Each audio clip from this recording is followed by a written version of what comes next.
মাদারীপুরের কালকিনি উপজেলার বাঁশগাড়ী ইউনিয়নে আধিপত্য বিস্তারকে কেন্দ্র করে দুপক্ষের মধ্যে সংঘর্ষে ৩ জন নিহত হয়েছে। আহত হয়েছেন অন্তত ১০ জন। ঘটনাস্থলে আইনশৃঙ্খলা বাহিনী মোতায়েন করা হয়েছে। এই মুহূর্তে কালকিনি বাঁশগাড়ী এলাকায় আছেন সহকর্মী কাজী মনিরুজ্জামান। সরাসরি চলে যাচ্ছি তার কাছে। ঠিক কি কারণে এই সংঘর্ষের সূত্রপাত হয়েছে জানাবেন, এবং নিহতদের পরিচয় জানতে পেরেছেন কিনা, আহতদের পরিস্থিতি কি সে বিষয়ে জানাবেন।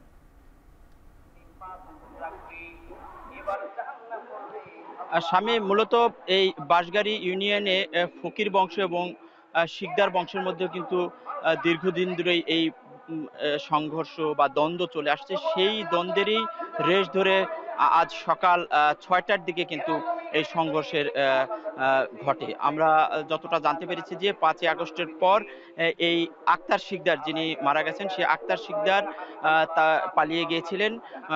ভোর রাতের দিকে আজকে তিনি তার লোকজন নিয়ে এলাকায় প্রবেশ করে। এই খবর যখন জানাজানি হয় তখন কিন্তু ফকির বংশ অর্থাৎ জলিল ফকিরের লোকজন কিন্তু মাইকিং করে এই সংঘর্ষের ডাক দেয়।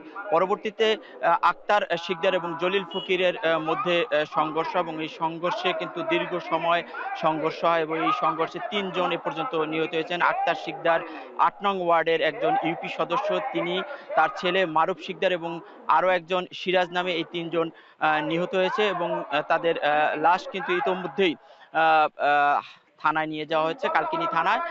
এখন আইন শৃঙ্খলা পরিস্থিতি অনেকটা নিয়ন্ত্রণে বলা যায়। পুলিশ, র্যাব এবং সেনাবাহিনীও কিন্তু এই এলাকায় টহল দিচ্ছেন। তবে এলাকা কিন্তু বেশ থমথমে অবস্থা বিরাজ করছে। আমরা যতটা জানতে পেরেছি যে দীর্ঘদিন ধরে এই সংঘর্ষ ঘটছে, এবং আজকের এই সংঘর্ষে কিন্তু একই সাথে ককটেল নিক্ষেপ হয়, এবং এই ককটেল এবং দেশীয় অস্ত্র নিয়ে দুই পক্ষের মধ্যে সংঘর্ষ হয়, এবং স্থানীয়রা যেমনটা বলছেন যে এখনো পর্যন্ত ১০ জনের মতো আহত হয়েছে, যাদেরকে শরীয়তপুর এবং মাদারীপুর হাসপাতালে চিকিৎসাধীন রয়েছে। এছাড়াও অনেকে আহত হয়েছেন, যাদেরকে বিভিন্ন জায়গায় চিকিৎসা দেওয়া হচ্ছে। তো সব মিলিয়ে বলা যায় অবস্থা এখনো থমথমে পরিবেশ, এবং আইন শৃঙ্খলা বাহিনী বেশ নজরদারি করছে। এখনো পর্যন্ত কোনো মামলা হয়নি, তবে মামলার প্রক্রিয়া চলছে, এমনটা কিন্তু পুলিশ আমাদেরকে জানিয়েছে।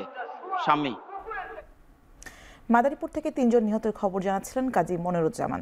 দেখছেন এখন চারটি।